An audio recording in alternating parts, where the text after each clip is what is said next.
Hold your breath, this next story is pretty incredible. When a team of modern salvage divers recently plunged into the Red Sea, they weren't chasing gold or lost ships. They were chasing a mystery nearly 50 years old. A mystery tied to one of the greatest events ever recorded in human history, and one that many dismissed as legend. Because beneath those waters, rumor had it, lay the chariot wheels of Pharaoh himself. And what they found down there left them stunned. They weren't smooth. They weren't corroded beyond recognition. They were shaped, patterned, and hauntingly familiar. What those divers saw at the bottom of the Red Sea suggests something shocking, something that, if true, could shake both history and faith to their core. Before we continue, make sure to subscribe to this channel. Hit that subscribe button, turn on the notification bell, and join us as we explore the mysteries that are reshaping history. The mission beneath the waves. It began quietly, under the radar, in late 2024. A small, highly skilled team gathered in Aqaba, Jordan. Professional salvage divers, marine engineers, and underwater archaeologists. Their mission? To re-explore a forgotten stretch of seabed near Nuweiba Beach on the Egyptian side of the Gulf of Aqaba. But this wasn't an ordinary expedition. They weren't hunting for treasure. They were chasing the ghost of a claim made nearly a half-century earlier by a man named Ron Wyatt, who once said he had found the remains of Pharaoh's drowned army. The crew was a mix of ex-military divers, scientists, and discreet private contractors. Their gear included state-of-the-art sonar, deep-sea drones, and submersible scanners capable of mapping hidden structures buried beneath layers of sand. Yet the mission nearly collapsed before it began. Funding requests to universities and governments were rejected. Archaeological authorities dismissed the idea outright. One Israeli official reportedly scoffed, "There's nothing there but coral and conspiracy." And still, the team pressed on. Private investors, quiet patrons of biblical archaeology, stepped forward, funding the dive in total secrecy. But word eventually leaked. An image of their vessel surfaced online, captioned only, "Back to where the Pharaoh fell." Within days, social media exploded. Ron Wyatt's name, once ridiculed, began trending again. Forums lit up. News outlets took notice. Even late-night host Greg Gutfeld joked, "If these guys find chariot wheels in the Red Sea, I want a refund on my history textbook." And as the world speculated, the divers descended into the deep, where myth and memory meet. The Exodus, fact or fiction? For thousands of years, the parting of the Red Sea has stood as one of the Bible's greatest miracles. A story of divine deliverance, Moses raising his staff, water splitting apart, and a nation walking free between walls of ocean. But could it have truly happened? Scholars remain divided. Some argue the crossing occurred in Egypt's shallow marshes, a natural phenomenon exaggerated over time. Others believe it was metaphor, a story born during exile to symbolize freedom. Yet one controversial theory endures, that the true crossing happened not in Egypt, but further east, at Nuweiba Beach, where a natural underwater land bridge links Sinai and Arabia. And it was here that Ron Wyatt, a self-taught explorer from Tennessee, believed he found proof. Ron Wyatt was no scholar. He was a nurse by trade, but a man consumed by faith and curiosity. In the 1970s, he began traveling the Middle East on self-funded expeditions, determined to prove that the Bible's miracles were literal historical events. He claimed to have found the remains of Noah's Ark on Mount Ararat, and even the real Mount Sinai in Saudi Arabia. But his most controversial claim came in 1978, beneath the waters of the Red Sea. Wyatt reported seeing coral-encrusted shapes resembling Egyptian chariot wheels, 4, 6, and 8-spoke designs, and even fragments of human and horse bones. He said he saw what looked like a gold-plated wheel, its shimmer preserved beneath the sea. But Wyatt's evidence was thin. No verified photos, no recovered artifacts, no peer-reviewed research. To academics, he was a dreamer chasing visions. To believers, he was a modern-day prophet. And so his story drifted into legend. Until now. The Rediscovery, 2024. Armed with advanced sonar and high-definition cameras, the modern divers traced Wyatt's original coordinates. At first, the seabed looked ordinary, barren and quiet. Then, something began to take shape through the murky water. Perfect circles, axa-like lines, and coral formations that weren't random at all. As they moved closer, the outlines became unmistakable. The geometry of wheels, symmetrical and deliberate. 3 distinct formations were identified, and one of them, partially exposed, glimmered faintly like gold. "This is not good," one diver whispered, because what they found next turned awe into dread. A watery tomb. The drone cameras captured something unexpected. Bones. First a horse skull, then ribs, spines, and vertebrae. Hundreds of them. Clusters of human remains tangled with metal fragments and splintered wood, all froze in mid-motion as though death had struck them in an instant. DNA tests later confirmed that one equine sample matched a breed once used in Egyptian royal chariots. It wasn't random. It wasn't a shipwreck. It was a graveyard. The very path Wyatt once claimed was the route of Moses' crossing now appeared lined with the remains of men and horses. A silent, submerged testimony. Metallurgists reviewing the footage noted that some fragments reflected the Bronze Age metallurgy of ancient Egypt. The coral had preserved their form, fragile, untouchable, but undeniably shaped by human design. The footage that shook the world. When the divers surfaced, the world changed overnight. Footage of their find leaked online and instantly went viral. Viewers were stunned. Some called it the discovery of the century. Others cried hoax. Within hours, the videos began disappearing from major platforms. Copyright strikes, misinformation flags, and takedowns followed. But by then, the footage had already spread. Commentators like Greg Gutfeld weighed in again. Either it's the world's most elaborate hoax, or the history books are about to be rewritten. Suddenly, archaeologists, both skeptics and believers, were calling to reopen Ron Wyatt's original notes. For decades, his claims had been dismissed. Now they were being re-examined with new respect.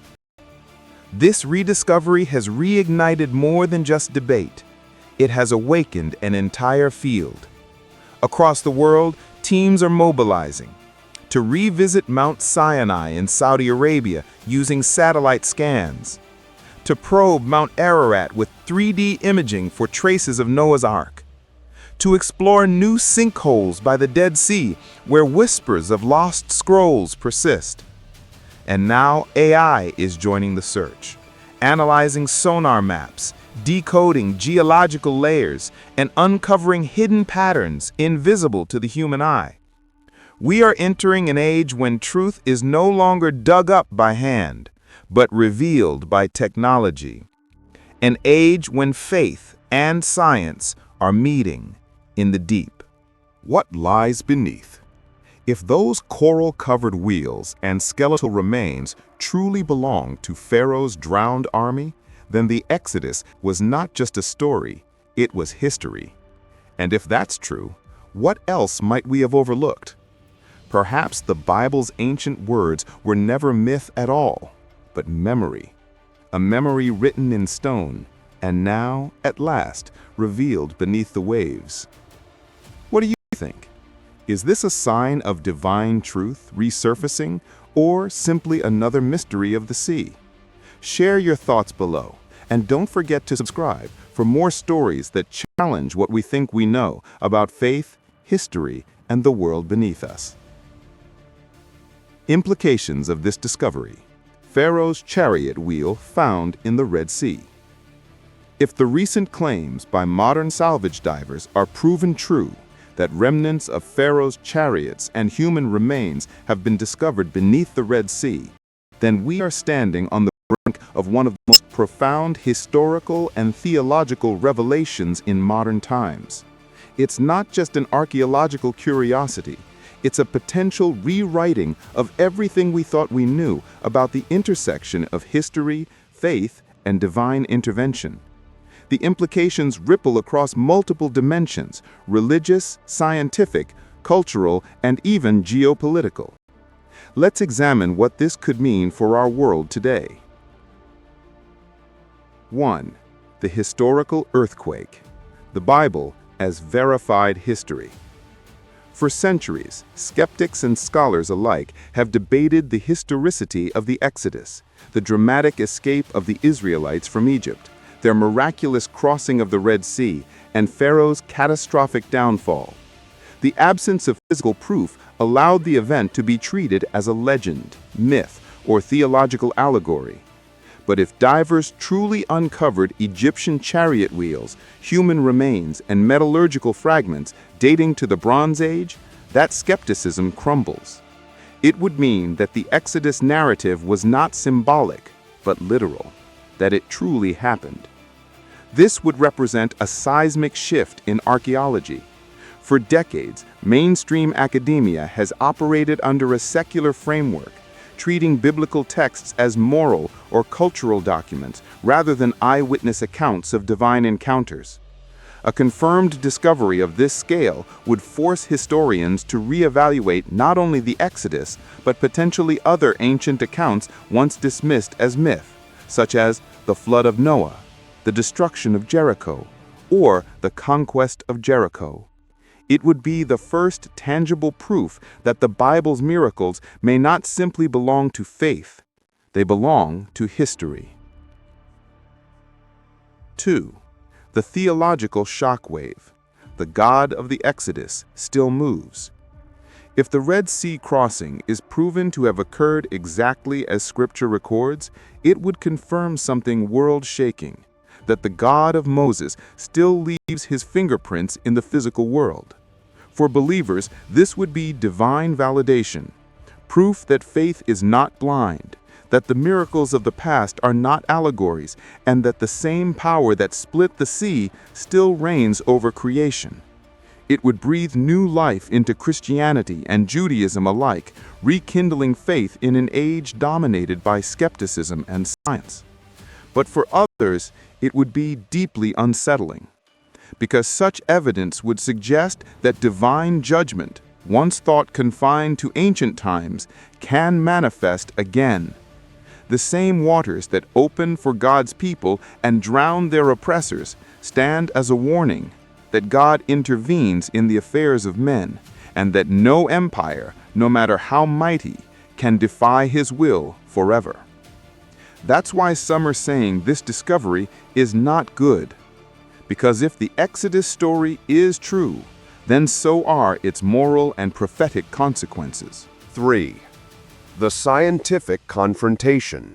When evidence defies the narrative. Science has long built its reputation on rational explanation and empirical proof.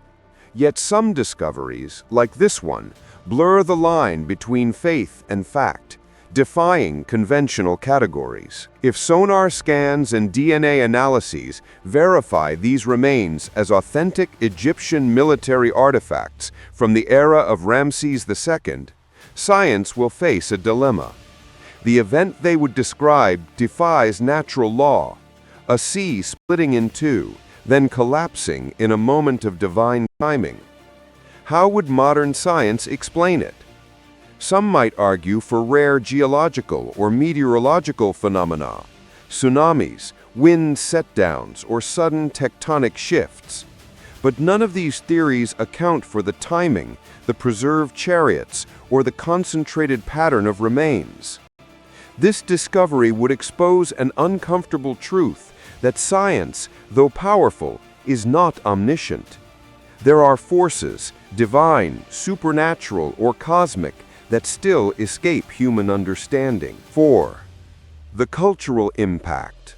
A crisis of belief and identity. A verified Red Sea discovery would ignite cultural and religious debate on a global scale. For believers, it would be an exhilarating vindication, proof that the Bible stands firm in the face of time. Churches, synagogues, and mosques would draw renewed crowds as people rediscover the power of ancient faith. But for others, it would be destabilizing. Entire worldviews built on secular humanism or atheistic materialism would face a crisis of identity. If the miracles of Scripture are not myths, then the God of Scripture is not imaginary, and that means accountability. Universities, religious institutions, and governments would have to reckon with this shift. Museum curators, theologians, and scientists would find themselves at the crossroads of evidence and ideology. What happens when the myth of divine judgment is suddenly proven real? 5. The prophetic dimension. Echoes of the end times. To many Christians and Jews, the Exodus is more than history. It's prophecy in pattern. It represents deliverance, judgment, and divine separation between truth and rebellion. If the Red Sea discovery is authentic, its timing is striking. In an age of moral confusion, global unrest, and spiritual decline, such a revelation could be seen as a sign, a divine reminder that God's timeline is still unfolding. Scripture repeatedly connects the events of Exodus to future deliverance. As in the days when you came out of Egypt, I will show them my wonders. Micah chapter 7, verse 15. In this light, the discovery could foreshadow greater events ahead. The Exodus was the world's first great escape from tyranny and oppression. Could it symbolize a future deliverance, the return of Christ, the judgment of nations, the final confrontation between faith and rebellion? It's possible that this finding is not just an archaeological revelation, but a prophetic alarm, a reminder that history repeats and God's hand still moves in the deep. 6. The political and geopolitical fallout. A confirmed biblical site of this magnitude, especially one involving Egypt, Israel, and the Sinai region, would have immediate geopolitical ramifications. Egypt might face international pressure to preserve and investigate the site, while Israel would view it as tangible proof of their ancestral narrative, one written in Scripture and now validated in the sea.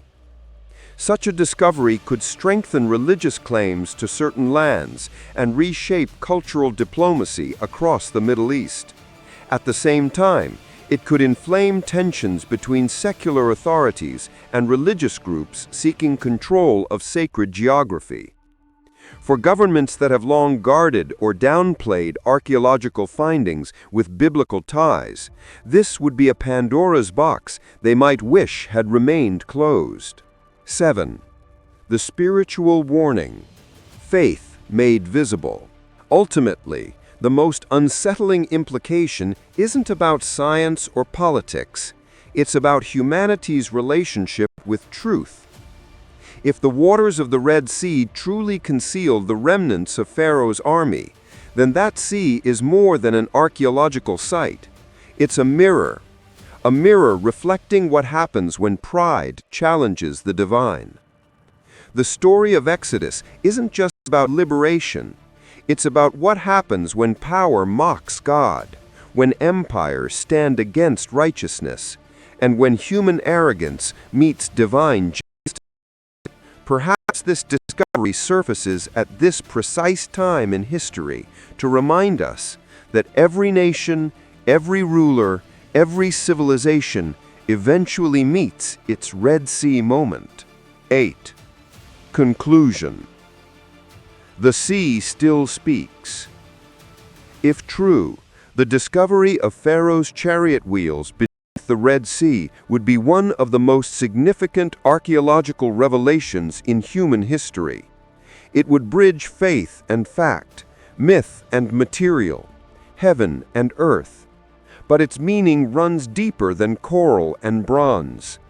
It's a message from the depths, a whisper from eternity, reminding us that truth cannot stay buried forever. The sea that once opened for the faithful and closed upon the proud may now be opening again, not to deliver a people, but to deliver a message. That God's works are not lost, that His word endures, and that what was once dismissed as legend may at last be revealed as truth.